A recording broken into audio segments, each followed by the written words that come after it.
It is 3 months since I have talked with the people of this country about our nation problems. But during this period, many things have happened, and I am glad to say that the major part of them have greatly helped the well-being of the average citizen. Because in every step which your government is taking, we are thinking in terms of the average of you. The old words. The greatest good to the greatest number. We, as reasonable people, cannot expect to bring definite benefits to every person or to every occupation or business or industry or agriculture. In the same way, no reasonable person can expect that in this short space of time, during which new machinery had to be only put to work, but first set up, that every locality in every one of the 45 states of this country could share equality and simultaneously in the trend to better times.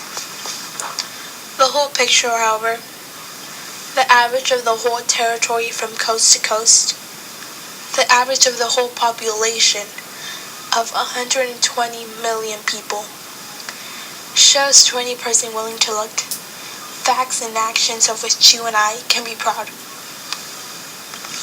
In the early spring of this year, there were actually and proportionally more people out of work in the country than in any other nation in the world. Their estimates showed 12 or 13 million unemployed last March. Among those, there were, of course, several millions who could be classed as normally unemployed, people who worked occasionally when they felt like it, and others who preferred not to work at all. It seems, therefore, fair to say that there were about 10 millions of our citizens who earnestly, and in many cases hungrily, were seeking work and could not get it. Of these, in a short space of few months, I am convinced that at least 4 million have been given employment, or, saying it another way, 40% of those seeking work have found it. That does not mean, my friends, that I am satisfied, or that you are satisfied, that our work is ended. We have a long way to go, but we are on the way. How are we constructing the edifice of recovery? The temple which, when completed, will no longer be a temple of money changers or of beggars, but rather a temple dedicated to and maintained for a greater social justice, a greater welfare for America, the habitation of sound economic life. We are building stone by stone the columns which will support the habitation. Those columns are many in number, and though, for a moment, the process of one column may disturb the process on the pillar next to it, the work on all of them must proceed without let or hindrance. We all know that immediate relief for the unemployment was the first essential of such a structure, and that is why I speak first of the fact that 300,000 young men have been given employment and are being given employment all through this winter in the Civilian Conservation Corps camps in almost every part of this nation. So, too, we have, as you know, expended greater sums in cooperation with states and localities for work relief and home relief than ever before. Sums which during the coming winter cannot be lessened for the very simple reason that though several million people have gone back to work, the necessities of those who have not yet obtained work are more severe than at this time last year. Then we come to the relief that is being given to those who are in danger of losing their farms and their homes. New machinery had to be set up for farm credit and for home credit in every one of the the 3,100 countries of the United States. And every day that passes is saving homes and farms to hundreds of families. I have publicity asked for the foreclosures on farms and chattels and on homes be delayed until every mortgagor in the country shall have full opportunity to take advantage of the federal credit. I make the further request, which many of you know has already been made through the great federal credit organizations. That is, there's many families in the United States about to lose its home or about to lose its chattels. That family should telegraph at once either to the Farm Credit Administration or the Homeowners Loan Corporation in Washington requesting their help. Two other great agencies are in full swing. The Reconstruction Finance Corporation continues to lend large sums to industry and finance with the definite objective of making easy the extending of credit to industry, commerce, and finance. The program of public works in 3 months has advanced to this point. Out of a total appropriated for public work of $3,300,000,000, $1,800,000,000 has already been allocated to the federal projects of all kinds and literally in every part of the United States. And work on these is starting forward. In addition, $300 million have been allocated to public works to be carried out of states, municipalities, and private organizations, such as those undertaking slum clearance. The balance of the public works money, nearly all of it extended for state or local projects, waits only on the presentation of proper projects by the states and localities themselves. Washington has the money and is waiting for the proper project to allow it. Another pillar in the making is the Agricultural Adjustment Administration. I have been amazed by the extraordinary degree of cooperation given to the government by the cotton farmers in the South, the wheat farmers of the West, the tobacco farmers of the Southeast, and I am confident that the corn hog farmers of the Middle West will come through in the same magnificent fashion. The problem we seek to solve has been steadily getting worse for 20 years. But during the last 6 months, we have more rapid process than any other nation has ever made in period of time. It is true that in July, foreign commodity prices have been pushed up higher than they are today. But that push came in part from pure speculation by people who could not tell you the difference between wheat and rye, by people who had never seen cotton growing, by people who did not know that hogs were fed on corn, people who have no real interest in the farmer and his problems. In spite, however, of the speculative reaction from the speculative advance, it seems to be well established that during the course of the year 1933, the farmers of the United States will receive 33% more dollars for what they have produced than they received in the year 1932. Put in another way, they will receive $400 in 1933, where they received $300 the year before. That, remember, is for the average of this country. For I have reports that some sections are not any better off than they were a year ago. This applies among the major products, especially the cattle raising and the dairy products, we are going after those problems as fast as we can. Standing beside the pillar of the farm, the AAA, is the pillar of industry.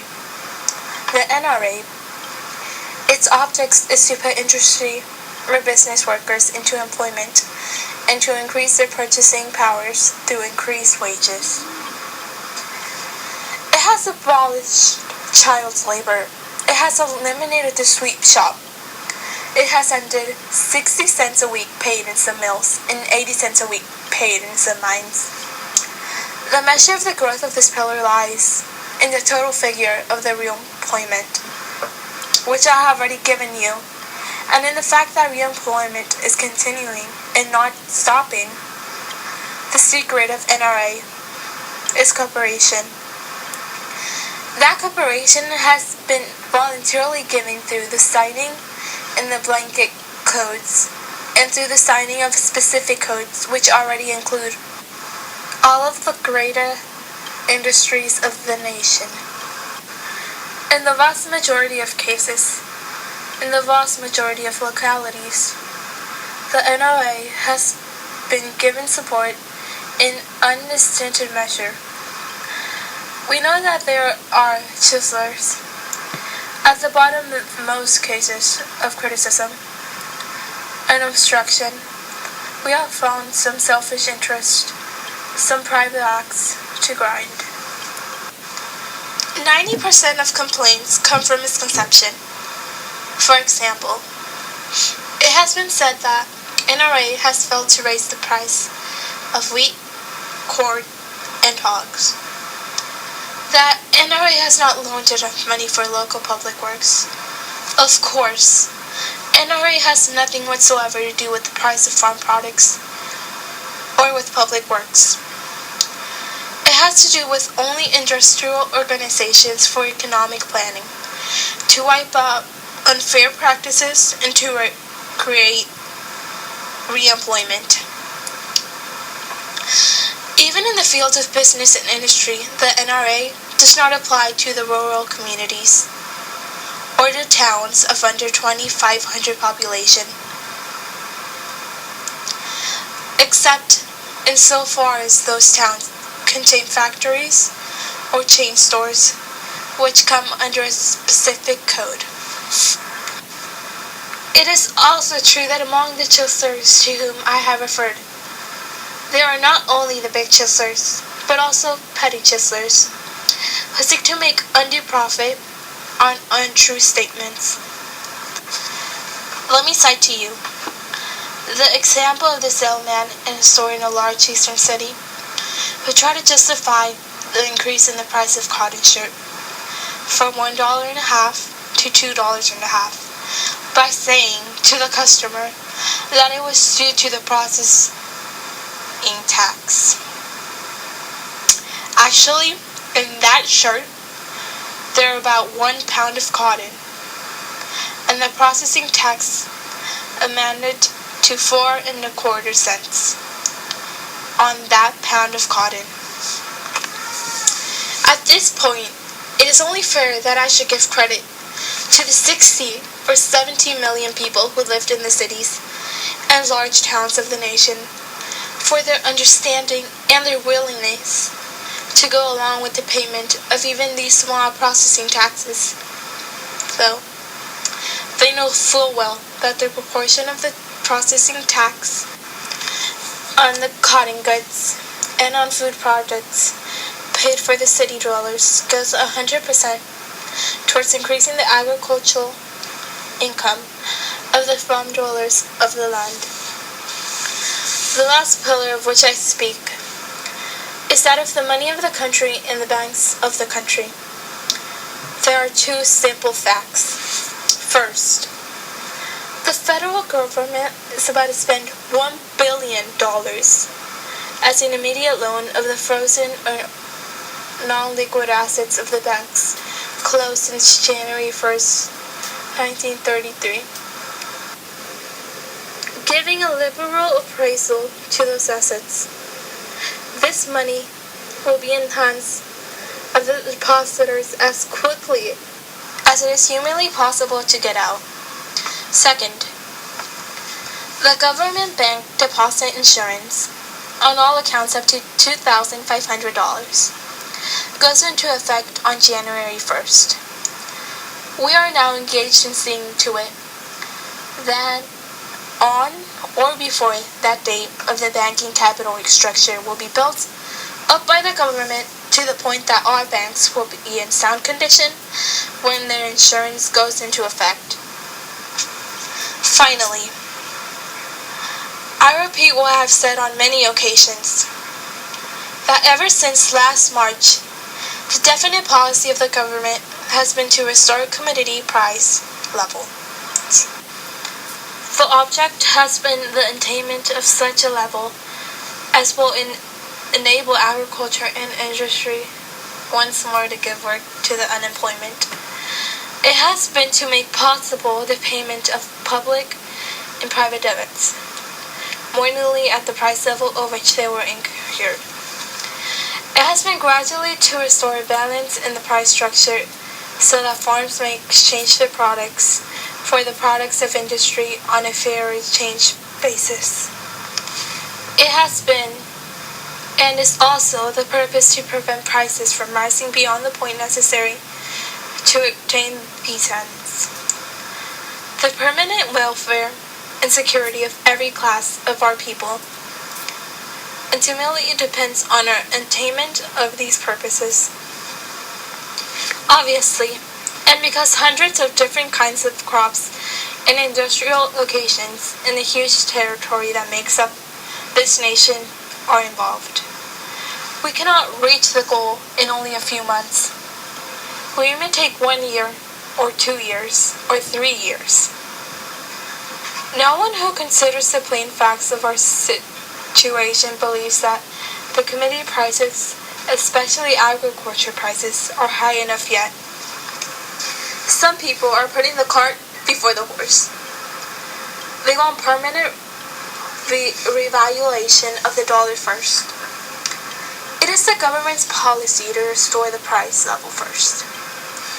I will not know, and no one else could tell, just what the permanent valuation of the dollar will be. To guess at a permanent gold valuation now would certainly require later changes caused by later facts. When we have restored the price level, we shall seek to establish and maintain the dollar, which will not change its purchasing and debit-paying power during the succeeding generation. I said that in my message to the American delegation in London last July, and I say it once more.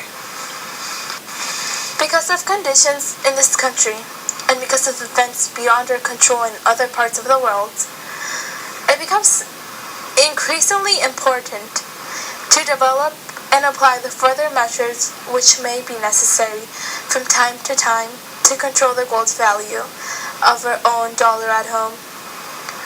Our dollar is now altogether too greatly influenced by accidents of international trade, by the internal policies of other nations, and by political disturbance in the other continents.